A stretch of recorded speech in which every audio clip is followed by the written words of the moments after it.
Hi, welcome back to the Real House Guest of North Hollywood. I'm your host, Carson Frey. This is my guest co-host, Brittany Isabel. Hi. We are here for a very, very, very special podcast because we are talking about my favorite thing. Celebrity memoirs. This is your niche. This is my niche. Well, Of the reading genres. Yeah. And there's a podcast I love called Celebrity Book Club Memoir. And I love them. Yeah. And I am ripping off and being inspired by them. But inspired because they're so great. And I just feel like fans want to know the gossip, but like reading does take time. And like my audience, like we're not always Bravo people, we're not always readers. Like with your nerds, like a lot of them were readers. Yeah. You know, so with the nerdy fandoms. Yeah. Pop culture is different though. It's not as much of a fantasy world. So I understand why they might not be as interested. Or it's like, why would I read the book when I can watch him on TV? Yeah, but I do think it's interesting because this is like the first celebrity memoir I've read in so long. And I think it was super interesting having watched the whole show and really seeing this completely different side of him. Like Yes. It was so cool hearing his voice. Yeah, hearing his voice. His perspective. And I've read a lot of celebrity memoirs, and Craig chose a really good ghostwriter. Yeah. Because it kind of turned Craig from this, he is smart, and I knew that from the show. You can't get into law school without being smart. Yeah. But it's like, oh, you're more emotionally intelligent. Yeah, but I think to, expand on that, you said something perfect about how it also sounds like someone, when you're reading this, like someone who does have ADHD, but in a way that's also so entertaining. Yeah. It didn't feel like A, B, C, D. I loved how it started to jump around. It kept me interested and intrigued. It's very, very nonlinear. It's very nonlinear. And, I brought Brittany on because she is, we discovered Southern Charm together. We watched it in, under 2 months, and it was on last season. We watched it all. Because I was like, this love triangle I'm hearing about is crazy.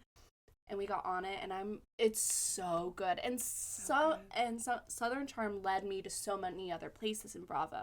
But yeah, I mean, we are Southern Charm sisters. We love the show. We love the people. And I think it's a great show that combines different age groups. So maybe if you're a Housewives fan, you can get into it. Or if you're more of a Summer House, Winter House, like the younger group. There's someone for everyone. Yeah. I really think so. Yeah, and it's so interesting watching them interact and have relationships and the scandals, but all with this overtone of politeness. It's not so much they're fighting. It's not bitch. It's bless your heart, honey. Yes, which is so interesting because it's so opposite of at least my world. Yeah. And Craig's a fascinating character within Southern Charm because he's not like them. He wants to be them. Yes. And that kind of came across in the book. And I love that we've seen him enough now to know he knows who he is now. And that's kind of what the book's about. So let's just get into it. Yeah. So it really opens up with him being in Delaware. It opens where it ends. Kind of like Little Women, like little bookends. So I really thought this was kind of a great place to start with the intro. It's, few thought I'd ever get to this point. I certainly hadn't been easy on myself. There were plenty of people, some very close to me, who all assumed I'd never amount to, and who'd assume all I'd ever amount to would be another face on a reality show. I don't necessarily blame them. And that doubt is what kind of comes across so much. And that's what the intro is. He's like, I was doubtful. I was just a reality kid. And it's about not just, this isn't a tell-all about Southern Charm, really. It's more about his journey. Yeah, which I loved. And you do get a little bit of his experience with Southern Charm, but I really like that wasn't the focus. It didn't seem like an expose book. It was really about him finding out who he is, and I Yeah. think that's so relatable. It is. It's very, very relatable. And then he really describes like his childhood as like a young Yes. kid in Delaware. And I related to him too. They talk about how like when him and Whitney were in Southern Charm, Mhm. they came to visit him and they're Mhm. like they're thinking he's just like this like spoiled brat, and they're like looking around, and maybe I'd just been a spoiled brat as a kid, indulged by different parents. Maybe I'd always been kind of a failure, struggling through grade school and always picked last for sports. Maybe I just hadn't been taught hard work or discipline, coasting through the childhood without consequences. Whitney and Shep didn't see that. Instead, they saw my bedroom with many awards, trophies, both athletic and academic. They saw my parents, their love and devotion. Mm. And so it's like their realization, like, Craig's not an asshole. And we saw it on the show. We were literally, as we got started watching this episode, and I like really found that interesting. So Yeah, I mean, learning more about his childhood, in my head, I don't know why I thought he was like the popular jock kid. And then to hear that he was bullied and then like he was into the softer stuff that it wasn't really common for boys to be into back then. especially on the East Coast, Yeah. because I kind of feel like Maryland's kind of like where I'm from, which is the Midwest. It got us like, it to me reminds me of Michigan almost. Like it has this like, when later on in the book when he talks about bringing Naomi home, he was like, my parents are simple people, Yeah. and he grew up Catholic, which I think makes sense. He has kind of a Catholic vibe, and he like talks about how he questions everything, which also makes sense because Craig is the conspiracy theory king. Oh Like- my god. Yeah, he's so funny. You know what his big thing is right now is pandas aren't real. He's still stuck on that from last year. Like pandas just not being real. Oh, Craigie. He does say he's middle class, but then, which makes Upper sense. middle class. Upper middle class because his parents owned a second home. Yeah, but they obviously worked for everything they They got, worked so I very think he's hard. privileged in other ways. It feels like he's more privileged in like love and family. And pure luck with life. Well, yeah. I mean, Like- I'm comparing to the other cast Yeah, members, yeah. you know? Oh, to the other cast for Like, sure. he might not be privileged in the wealth, Yes. but I think when they came home and saw it, they were like, oh, wow. And he was provided for, you Yeah. know? Not having to worry about food or a roof over your head or anything like that it's privilege. This isn't like, oh my god, I had such a... It was like, no, my life was pretty easy. But this brings up the question of, like, when you do have an easy life, you might also put this pressure on yourself to do great things. Because you're not just having to survive, because that is a worthy life as well, like just surviving this life. Then when you're taken care for, and then all this pressure is put on you, you're an advanced kid, you're, winning all the awards, like, what are you going to do with your life? Do you think for Craig, because he was clearly marked as advanced or like someone who's intelligent, like, you're going to take us out of the middle class? And maybe that wasn't said to him. I don't think that was said to him because we just saw his parents in House book, but maybe he thought of that. He never said it in the book, so I'm just kind of like, I don't Poland. know. We can't say because we don't know, but Yeah. I think also being surrounded by all this wealth in the show made him want to achieve even more.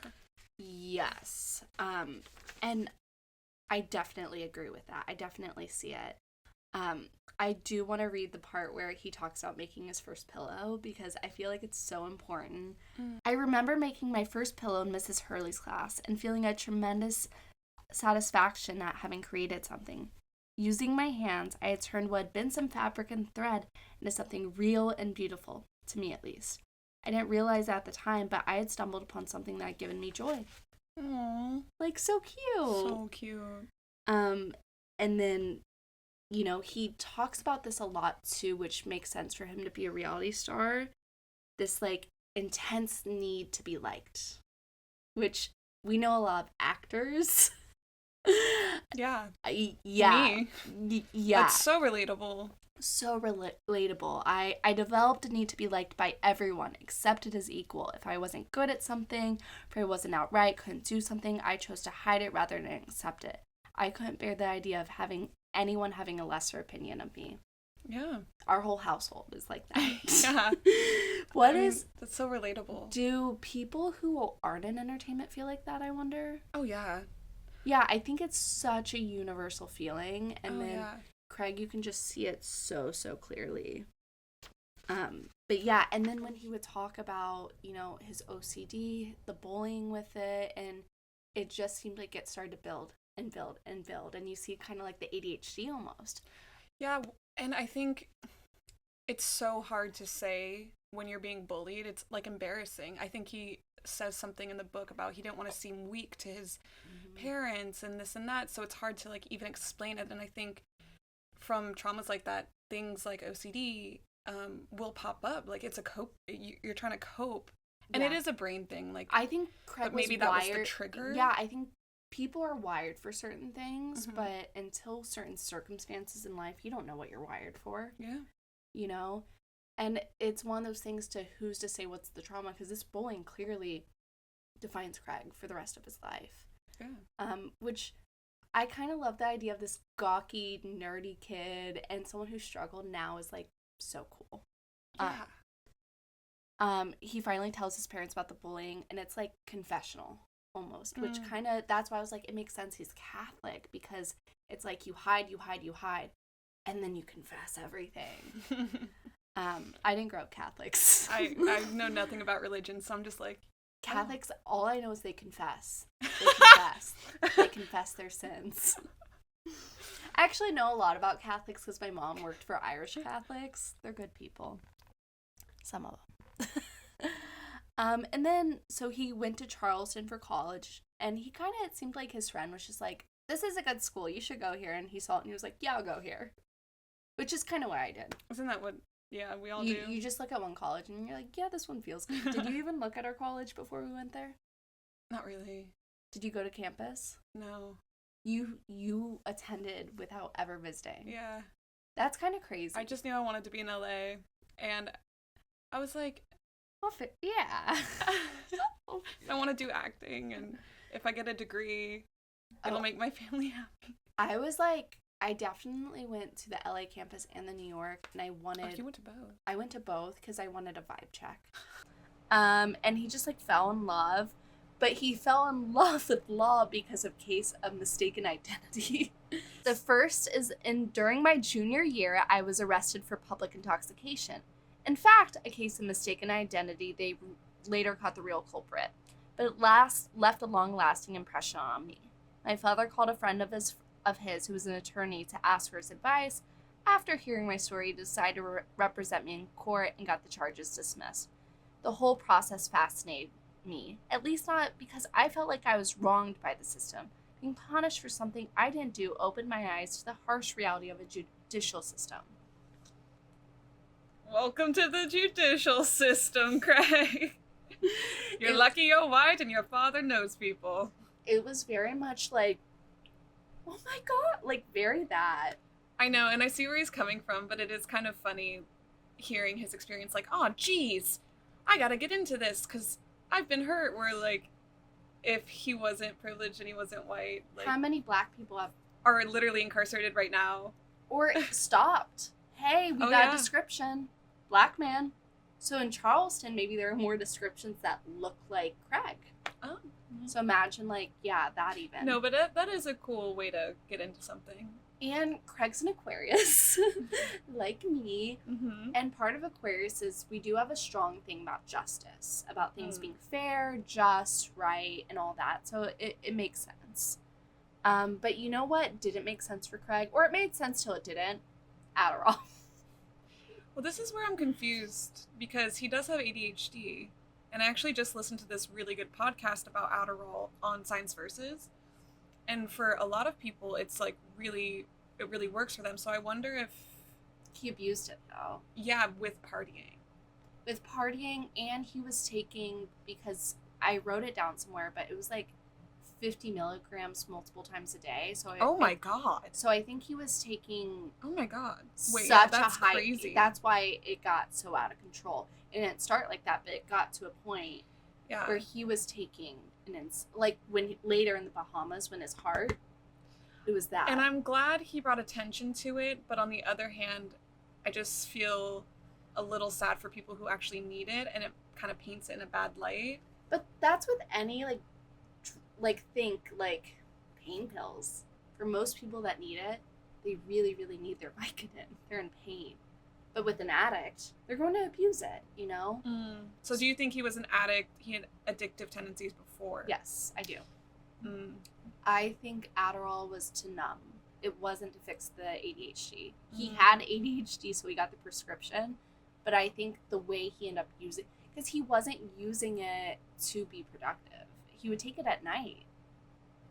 Like, that's why he would say he would stay up all night, because he was taking it 4 times a day. So imagine you're taking it when you wake up, you're taking it in the afternoon, you're taking it in the evening. Like, 4 times a day is a lot. To escape? Or, because then you're... It's kind of like doing coke. Yeah. In a way. You're, hey guys, what's up? How's it going? Blah, blah, blah, blah, blah, blah, blah. And then you're like, I can't. I think he does say later in the book, like, I don't even know how to be around people without being on it.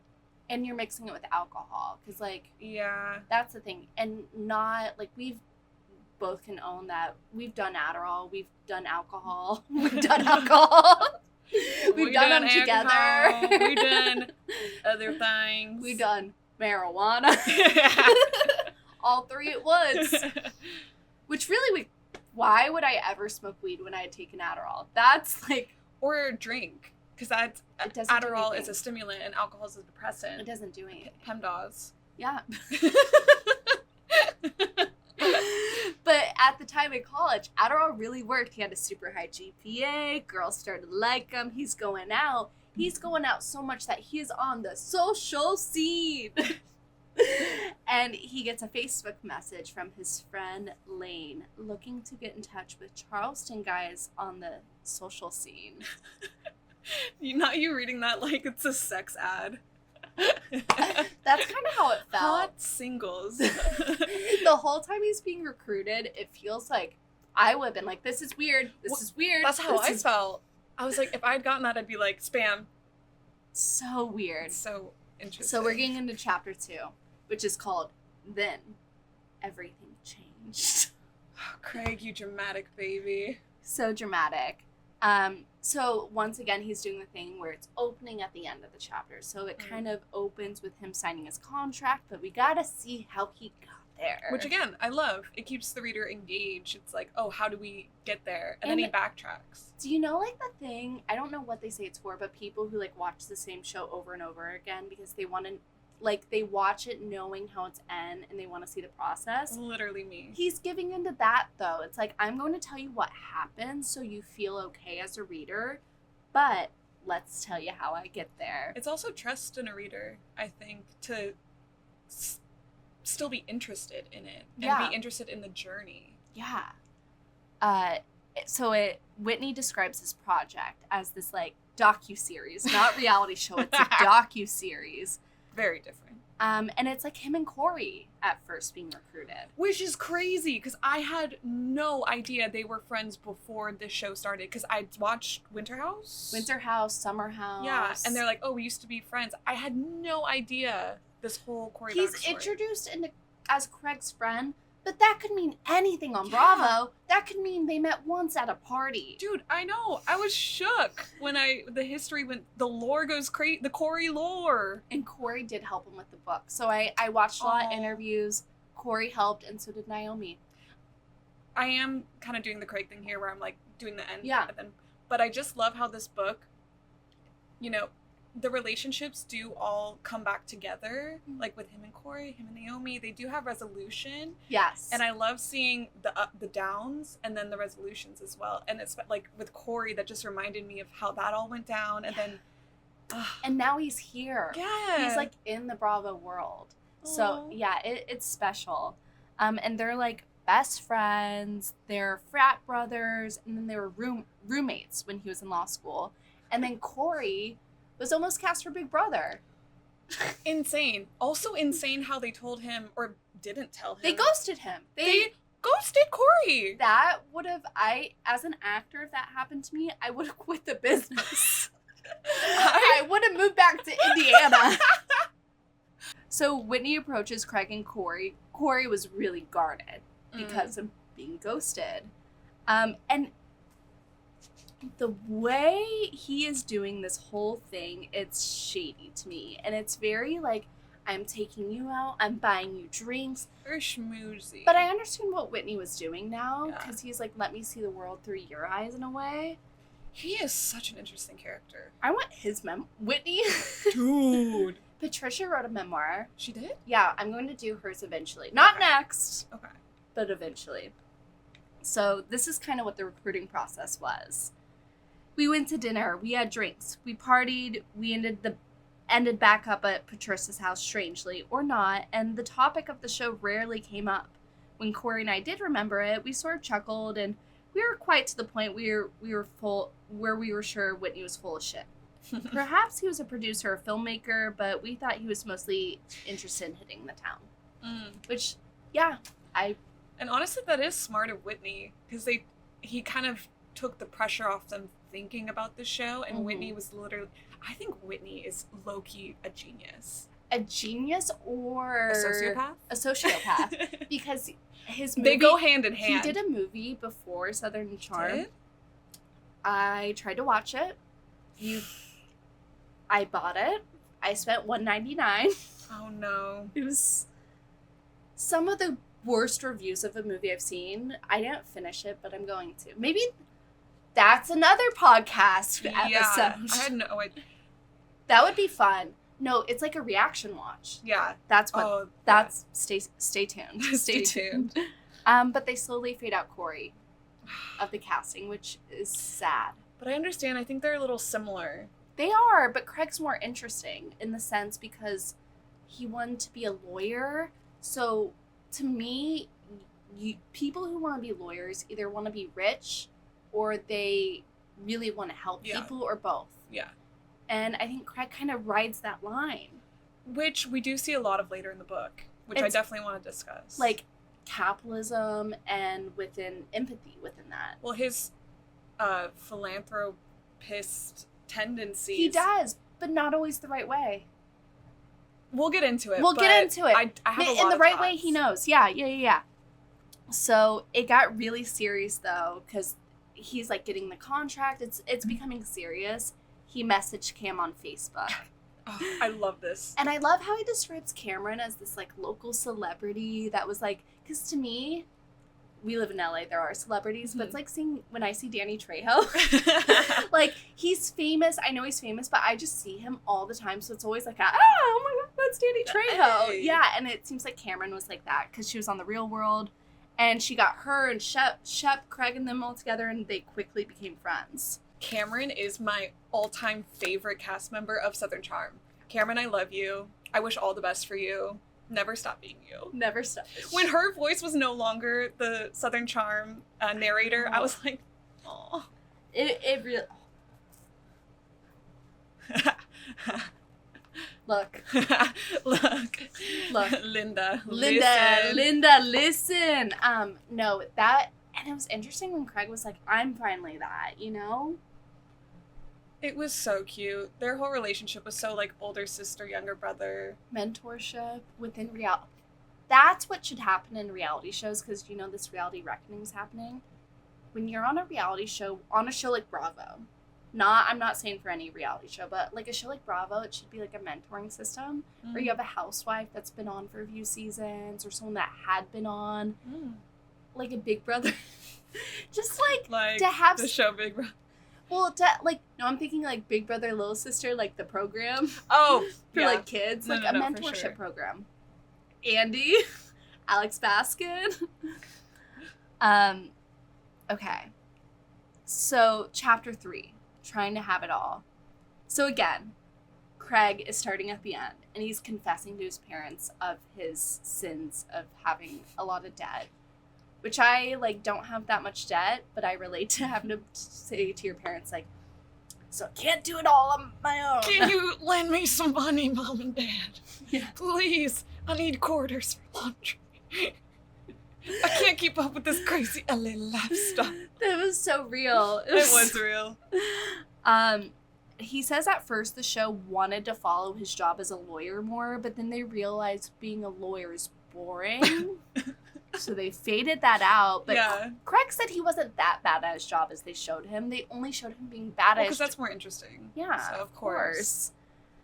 But his Adderall usage was getting bad here, Britt. Okay. By the second season, I was using Adderall daily, often which right before filming and when I went out at night. When you're using a drug that frequently, especially one that's supposed to treat a specific problem, it just simply stops working. Yeah. Okay, this is... I get the high, but not the benefits. And that's where... Yeah. That's where he messed up. Yeah. That's an addict.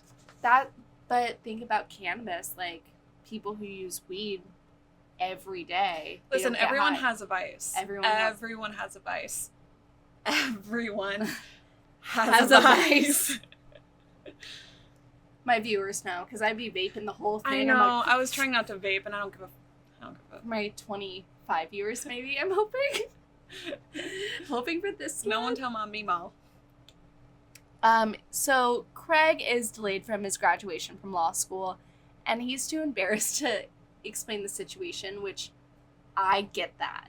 Oh, same. I think about myself, like, during this book, I was like, I am so much like Craig. The embarrassment of, like, I need help and I don't know how to say it. I related. So, like, I remember being a kid and, like, this is so silly, but not understanding something in school and being so scared to say it. You know? Just to say, I need someone to teach me this again. Yeah.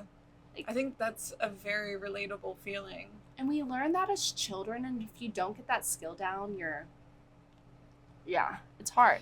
And he has a high-achieving brother, high-achieving parents, so I think the pressure to be a part of this high-achieving family is intense. And he's the oldest, and I think sometimes you're the oldest. I can relate to that. Like, did you feel like, okay, I have to go to college so that my sisters will go to college, or that's, like, what we do in a way, or... Never because of them, but this own self-inflicted... Yeah. Yeah. I Like, think that's I very want to be a internal. good example. I want to do this, and I love and I support them so much, and my sisters are my everything, and they're incredible, and they're both very high achieving, and I think Your sisters are great. It's hard not to compare yourself, but when you stop doing that as often, you take so much pressure off yourself. And I think it's, like, Craig has a little brother, and you have sisters. Yeah. So I think of the same gender, it's harder.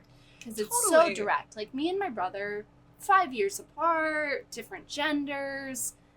Yes, there's comparison, but not the same way. Like, Yeah. I think Craig and his brother are a few years apart, like you and your sister, so there is that, like, okay. I think it was more prevalent when we were younger, and as we become adults and become fully formed humans, it's like, oh, I can be super proud of you and also be super proud of myself. And so that has lessened so much. Like, I think it did for Craig. As he aged. And you find your own thing, so you become secure in that. Like, Craig is like, Exactly. now he's like, I'm the pillow man. I'm the pillow guy. You are the pillow king, Craig. Look, yeah, I've come to terms with I am the struggling artist sister, and that's fine with me. And I'm sitting here talking to you about Bravo because that's what brings me joy. What I did talk about, like, is he talks about his friendship with Catherine.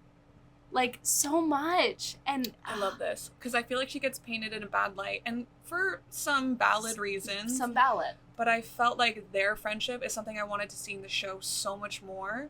And I love that she was one of the people to back him. And we didn't see that in the show. To believe in him. To really...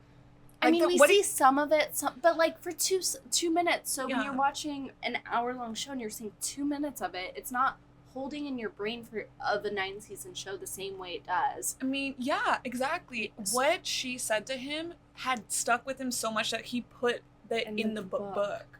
I would love, like, a Simple Life S show with Catherine and Craig.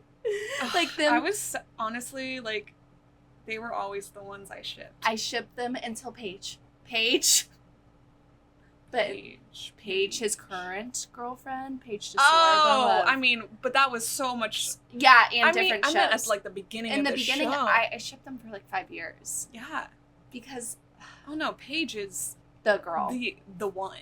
And she's not in the book at all, but he does have a photo of her in there, which I'm like, look, he put it, because this book came out when they first started dating. I kind of love that it's not about them, Me too. though, or like any really. Yeah, me too, because she's just as famous as he is, and so that would be what we're talking And this about. feels in the like podcast. a part of his life to before the present. Yes. And I like that it doesn't blend into the present. Yeah, I think this book came out in 2019.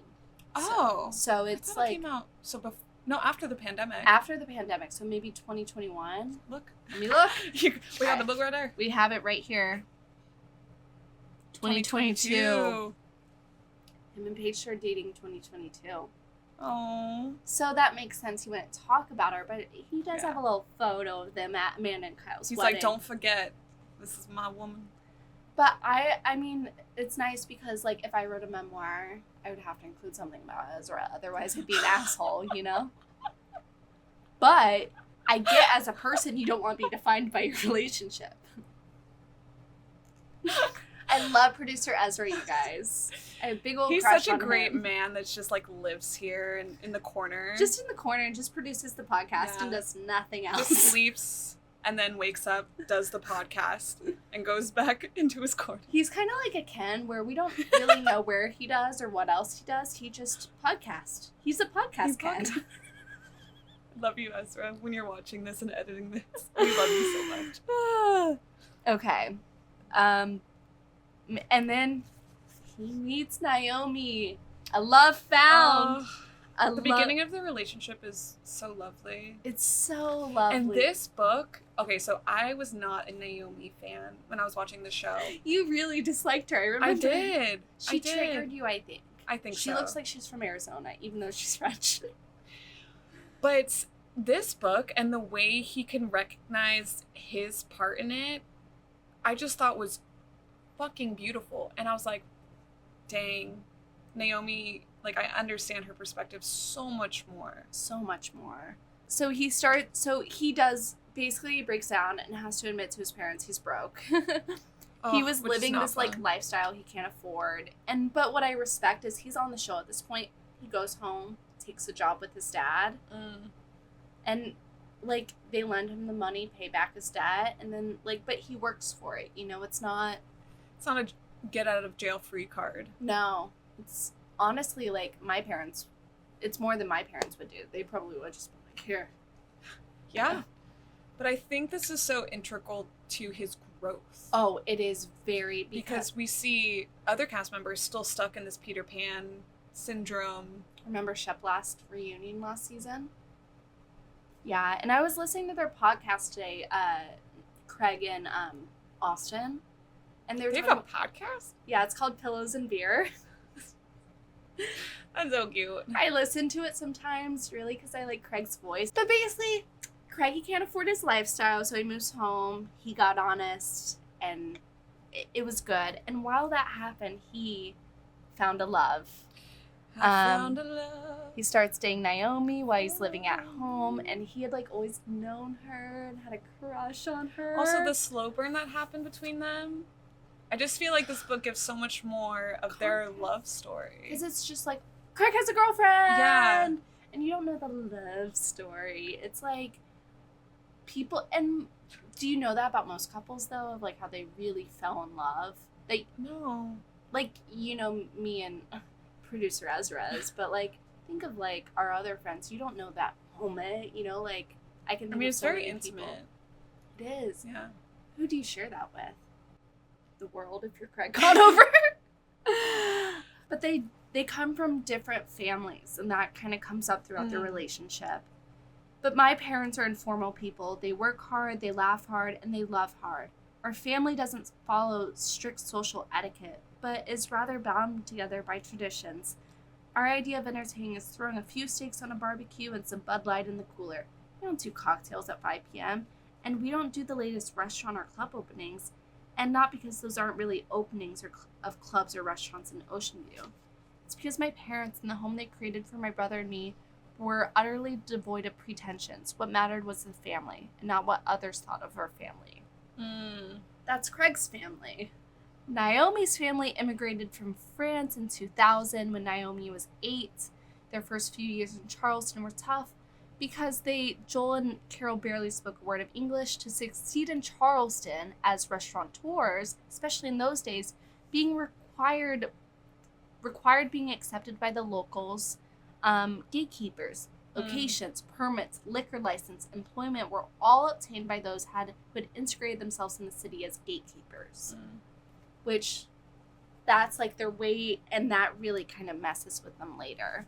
Yeah, I mean, we are all products of our families and how we're raised, and then bringing that into relationships, I think, can be hard. That's what a relationship kind of is at Yeah. a certain point. And I brought this up, and I don't care saying it in a public format, is me and Ezra feel like sometimes it's just like your family patterns versus my family patterns, and it's like, which is the right one? We're having an argument, but it's all based on how we were raised and How we felt when we were 8 years old. yeah. Which that kind of comes down to, it's like, does your family have Bud Light or do they have cocktails? My family has Box Chardonnay. My family got Bud Light. You're a Bloody Mary family. I didn't really like Bloody Marys till I met your family, and then your mom made me one, and I was like, I like Bloody Marys. She's like, no, you like my Bloody Marys. I think I can relate to Craig on that so much, in the sense it's like very family, like it's not about showboating as much. It's about laughing.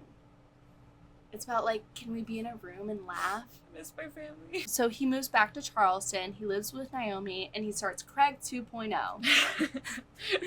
not calling himself. Can you imagine?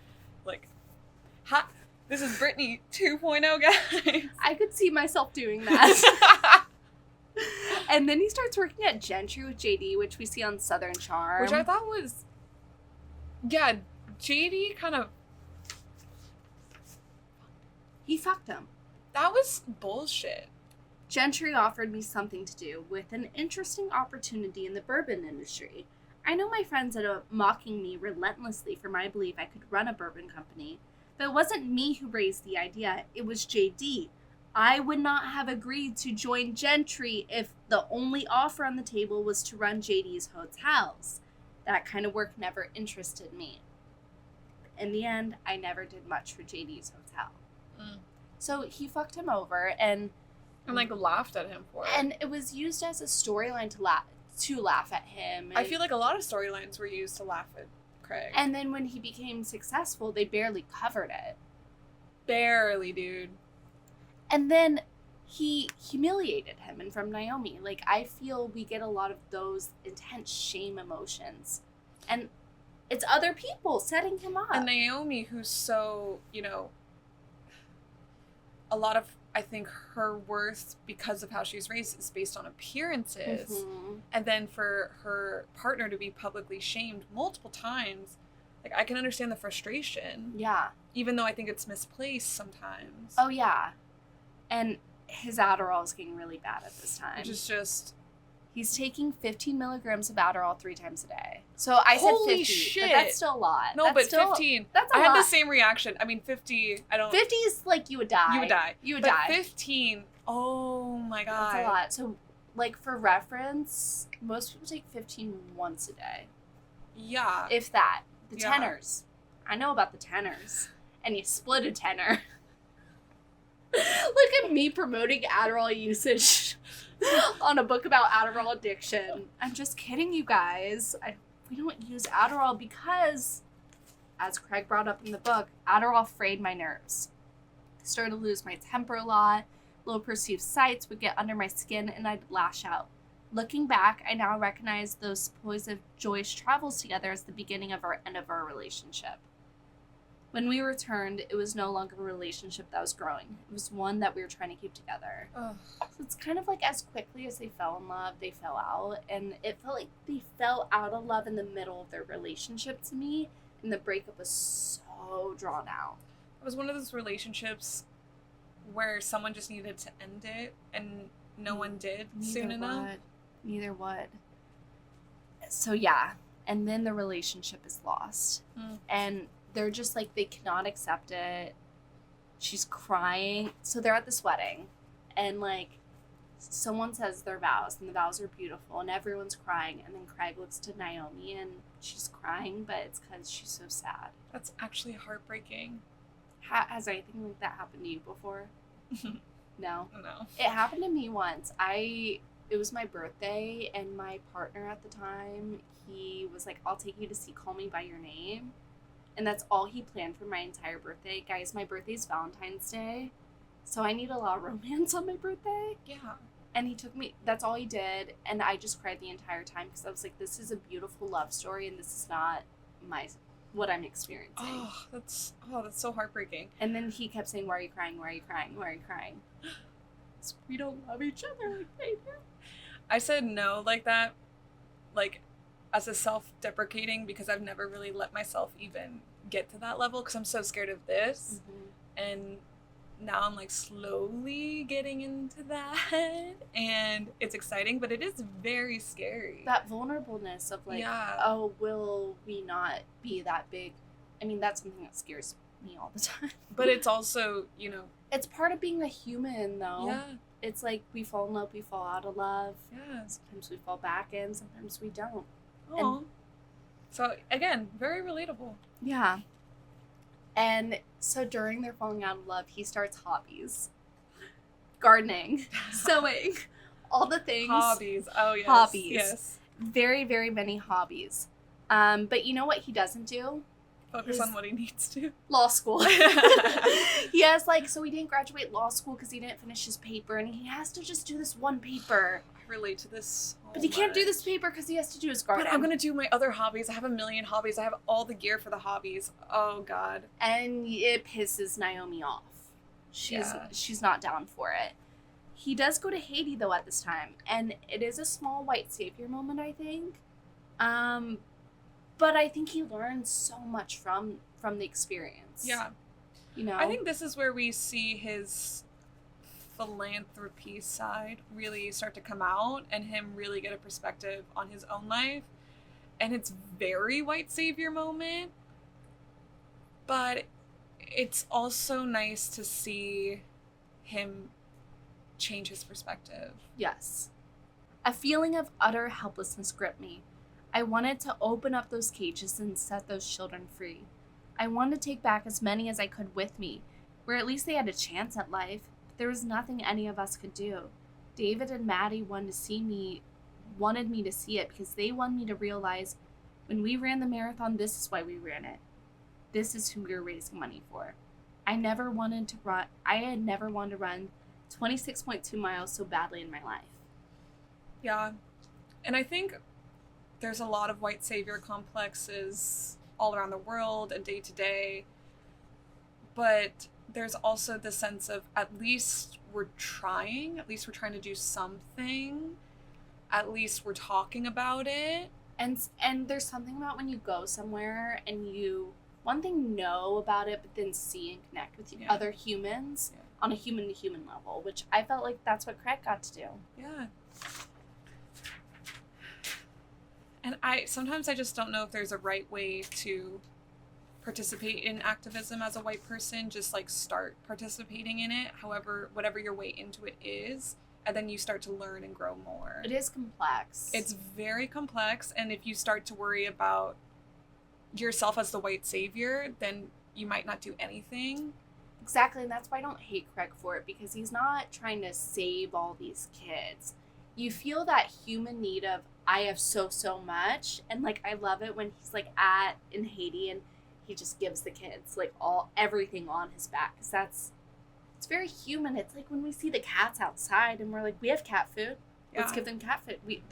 I had a similar thing happen to me when I was in Thailand. When I got roped into this weird tour where we stopped at a village, and it left me with such a bitter taste in my mouth because it was tourism, but an impoverished place. So it's like I can't do anything, but you're giving these kids this and that and this and that, and then what you take away from that is learning that about your whiteness in those spaces and how that wasn't okay, but at least you're learning. And I was really young then, so I just think a lot of white people who read this book, or privileged people who read this book, can be oh, you don't just have to do nothing because it's too overwhelming and you don't want to seem like a white savior. You can do what you can do.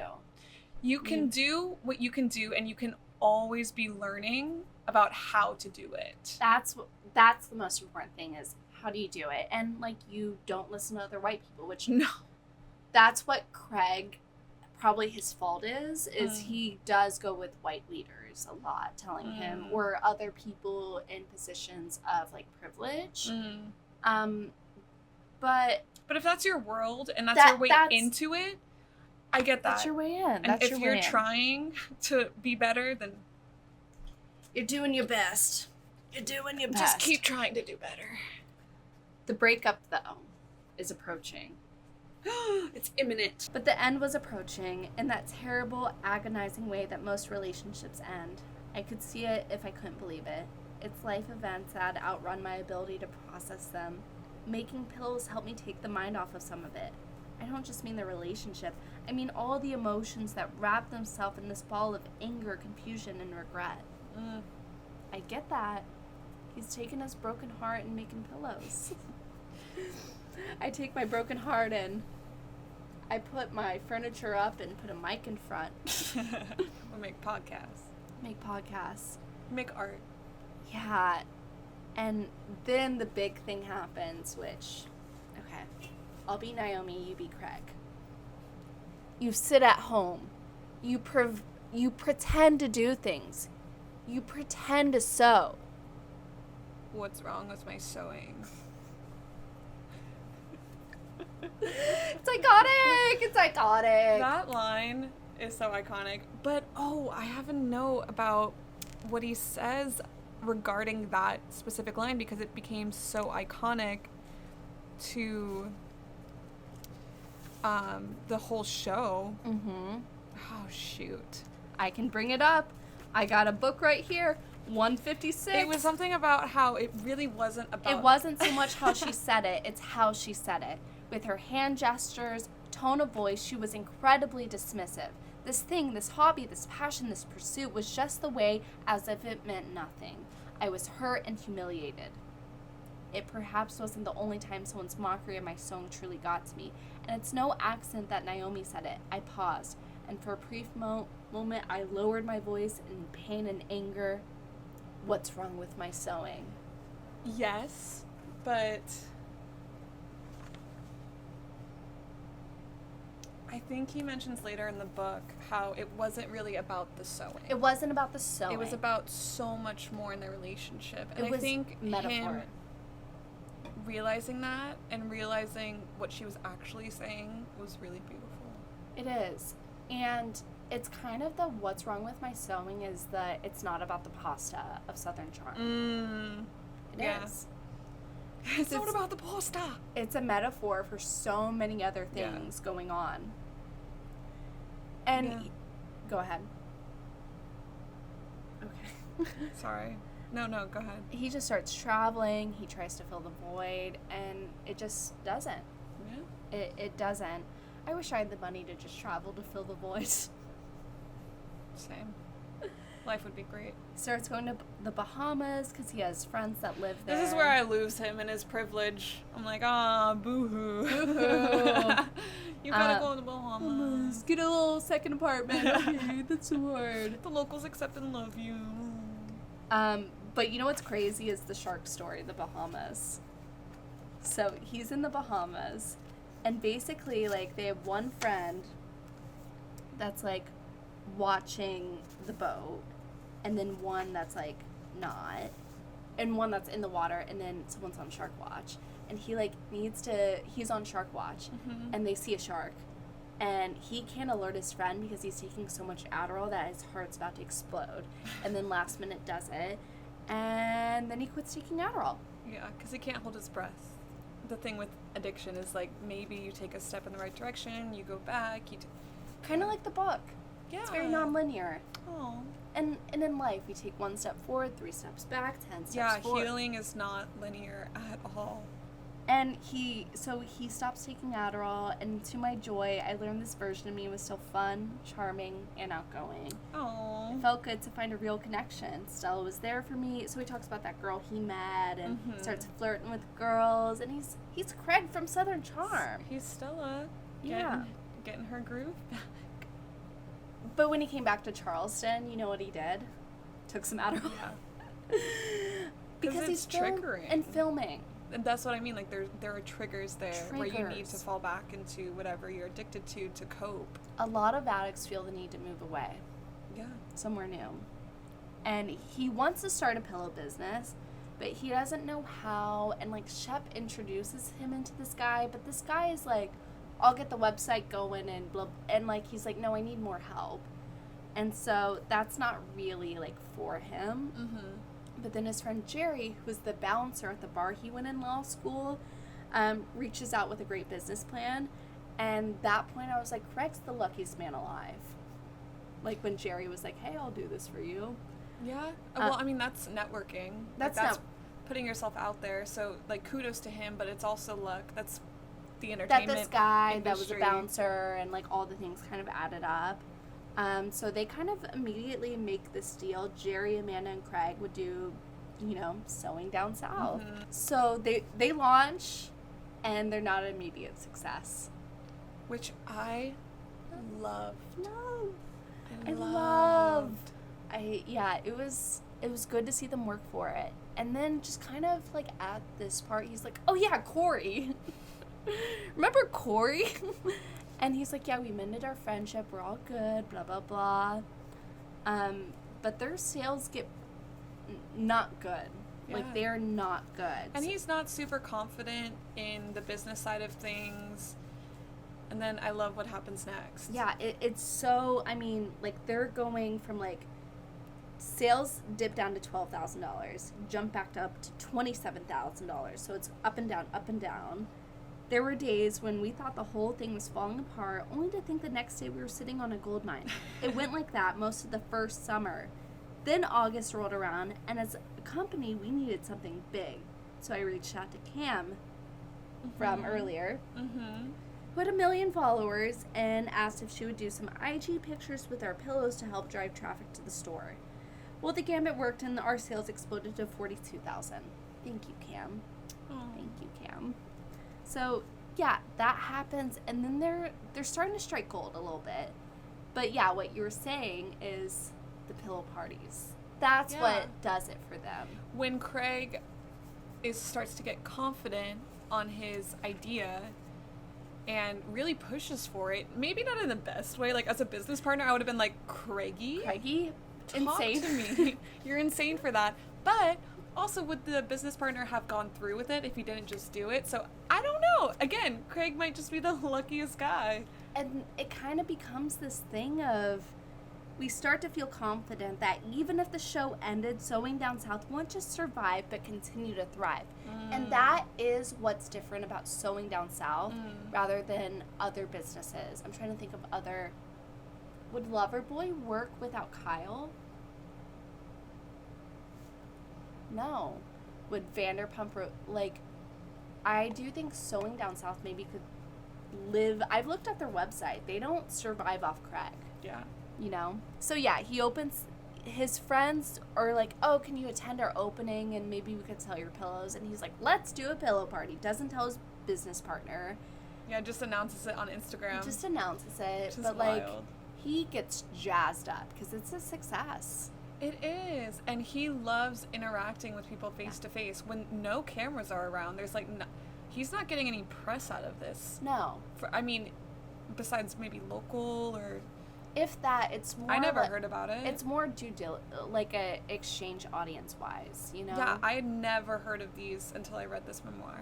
And it's so unique, which is, yeah, It's so unique. his business partners are like, our sales are so bad, and you're doing this crazy stuff.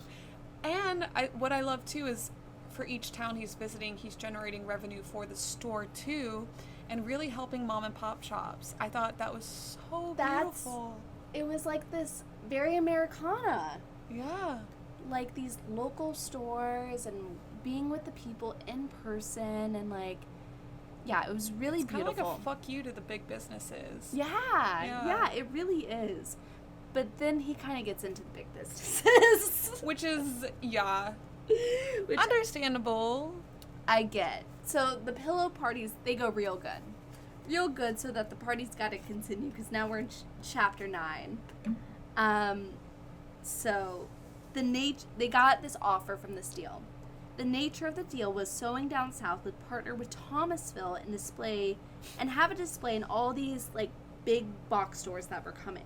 The designs would be on the website, and even more exciting, they were going to get their own showroom at the High Point Marker Authority in High Point, North Carolina. I don't know what all this means, but Craig made it seem like it's a big deal, so it's a big deal. It never really, I don't think it completely went through because then we get into the pandemic. Yeah. So, yeah, it gets weird because we have all the pandemic and Southern Charm. To rewind just a little bit, Yeah. also with the hurricane that happened, crazy. And again, I think we're seeing his How do you say philanthropist. But almost in a, Intent. we need to do this because it's good for us. And again, he had no idea what he was doing. He was No. just going to the grocery store, getting supplies, but he was doing something. And wild. That's insane that he was like in the trenches with them. I can't imagine little Craigie like on boats, like rescuing people. It's wild. It's wild. I thought of that movie, like Beasts of the Southern Wild. Yeah, you know? exactly. And Craig just out there be like, "Can I help you?" Craig, if you somehow stumble across any TikToks about this, we love you so much, Craig. Craig, we love you. One quick Craig story that has nothing to do with the book. When I first started watching Southern Charm, I used to be like, Craig's so cute. Craig's my boyfriend. I love God, Craig. you would say that all the Craig's my time. boyfriend. That's my man. That's my man. So much that producer Ezra got down my sewing machine, and whenever we would watch it, he would just try to learn to sew. Be like, I can fucking sew just like Craig. Thank you, Craig. Like, now my boyfriend can hem my pants, so Thank you, that Craig. that's yeah, but that was the hurricane thing was like that's really like Craig's heart. His heart. Dude, exactly. And I think they made really good sales that month because they were donating so much. So he was also offering an avenue for people who didn't know how to help to also pitch in and help. Yeah. No, that was and yeah, they made a lot of money. What also I found interesting during this period is he starts referencing Taylor Swift so much. Oh my god, I didn't know Craig was a Swiftie. And this was before the Eras tour. So he this loves Taylor loves Swift. her. It's like his calm down music. Yeah. Or his hype up music. Especially his calm down though, I feel like for Just, like when he was on the road a lot, he was like, I would turn on a Taylor Swift album. Love her, or I think he does Reputation. Reputa- That's what I think he does. he's in the car like, So they're getting these deals, and they're starting to feel confidence in Southern, in the company, and it being beyond Southern Charm. and the company as a company, not just the brand of. But then him. season 7 got a little weird, just because like production was like, oh, we missed you becoming a success, like shit, like oops. Oh yeah, they really did. They really did. But It was then so breezed over. they were like, oh shit, you're successful now. It's like, yeah, you spent so much time building him up as this joke, and then Yeah. you missed the success. That is the biggest, most disgustingly great I told you so fuck you Yep. to everyone. so cool. It was, I love this loved character it. arc. I love it. And then the pandemic happened, and then like they're like, shit, how do we make a show during a pandemic? And you know what Craig does during the pandemic is he doesn't take it seriously whatsoever. He throws. That was a hard look. That for my was guy. a hard read. Like the Ooh. huge party he had. Oh, Craigie, no. It was. You think it's not gonna affect you? But you know what COVID did well? Hmm. It gave him a storefront. And like, so they get the store finally because rent's so cheap in Charleston. But then they finally get the store, and like their occupancy is like messed up. You know, Which remember that part? seems- Yeah, Seems sketch. fishy and weird. Wait, what's the landlady's name? Tammy. I Love Tammy. Oh my god, I wish I knew Tammy. But the way Craig described her, I know Tammy. I know her. You know what? Yeah. I know her. Yeah. I love Tammy. Tammy's a ride or die. Because I like that she instantly yells at Jerry. Yeah. And then she instantly is like, that's wrong, and gets it changed. Yeah. And she's not easy on them. She's not like, oh, like... Does not care their own southern doesn't charm. care. I just feel like she's the epitome of a badass boss woman who is not going to take any fucks. But then when she likes you Yeah. and she's loyal to you, she will Loves fight you. for you. I love those type And of that people. shit is earned. She's not a people pleaser. No. No. I want to be more like Tammy. Dude, same. When I was reading about Tammy, I was like, I want to know. I want a whole I book love about Tammy. I love Tammy. I loved. She just went to the government official's office and was like, change this. And they were like, okay. They were like, okay, because no one messes with Tammy. So They're Craig scared said of something Tammy. like that. They're scared of Tammy. Every girl needs a Tammy to fight for her. Craig, like, in a way, he's like one of the girls. Like, I know Yeah. he's a straight white man, but he's one of the girls. No, but he can like. What I would do just to be able to gossip with him and Paige. Oh my god, I can just imagine Craig like this, like with his glass of wine, like yes, give me Because the he drinks tea. wine too. Because he can't drink He's hard so liquor. girl-coded. He is. Paige really, like, and Paige to me is a lesbian coded straight girl, which that's me. That's you. Like, once I've accepted that I'm a lesbian in a straight girl's body, Yeah. like, life has made sense. And then so is Paige. Yeah. And Craig is too. Craig is too. He's He's very a lesbian-coded. soft-hearted boy, and I just wish more of that was shown in reality television. I think he was, like, he was one of the first, kind of Yes. a blueprint for others to come forward and show their softer masculine. Because you can still be masculine and He's- be soft. Because he's very attractive and man-like, and he's like, because with Paige, he's a provider, which I Yeah. find attractive. Like, when a man's like, I got it, like, I'll pay if you need, but, like, I don't need to, like, My worth is not based on that. my worth is not based on it, but I can do it if, But I'll do it. I would love to do it. Yeah. You know, I think that's what? Because masculinity can be soft. Like, that is also 'Cause masculinity. the softness within it wouldn't be like a sense of like protection is when I think of masculinity or like safety. Safety. Someone you could. Oh, I feel safe now. I don't feel like we need to shut our windows and hide. We're good. We're fine. You know? You're there for me. Yeah. Aww, Craigie. And so the opening for Oh. Craig's story, it goes so great. And like everyone loves Craigie and they buy his pillows. And like and they buy us pillows. What And- can we say? and then he spends the rest of the chapter talking about all of his staff, which is sweet, but I was Aw. kind of like, okay, I don't really care about all your staff members, all the like little knit. It was cute, but it was just like, okay, we're getting to the end. That's how I knew we were at the end of the book. It was like the acknowledgments. It was like the pre-acknowledgements of like, and my staff, because you won't get the acknowledgement section. Just to kind of end the podcast, though, I really felt like this section really, really kind of broke out, like, what I am taking away from the book. And here's the thing. I still struggle with procrastination. I still doubt myself. I still have a hard time making a decision. In many ways, I'm the same person I was staring at the pillows that littered my house without the foggiest idea of what to do with them.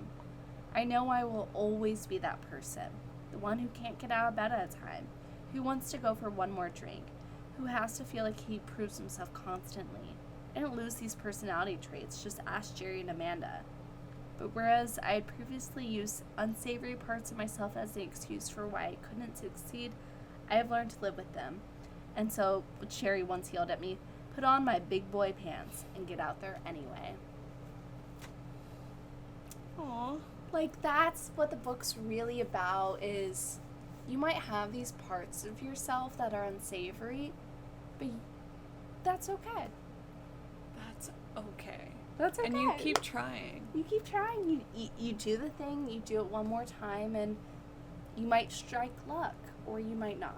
And you might fail and need to ask And for he help. didn't for a lot of the times that he tried. Yeah. You know, but he kept trying and he followed what he thought was best. And I think there's so much in this world that you have the potential to do, Mhm. but sometimes it's scared of even trying. How do I do it? How do I do it? If I have the potential and I succeed or fail, you can feel frozen sometimes. It could be very freezing. Even the trying is so brave and worth doing. And this book just encapsulated that. It inspires me, and like I did read this book before I did the podcast, and like it was a big inspiration to do the podcast. Aww. Like, because it's a very motivational book, because I see myself so much in Craig. Like, I probably have ADHD. You have got me to say it out loud, like, okay, I probably do have it. And even reading how he thinks and how he feels, it's like, that's how I felt. And like, that's, yeah, so I love Craig. I hope he's on TV for another million years, but even if he's not, it's okay, because I'll buy his pillows.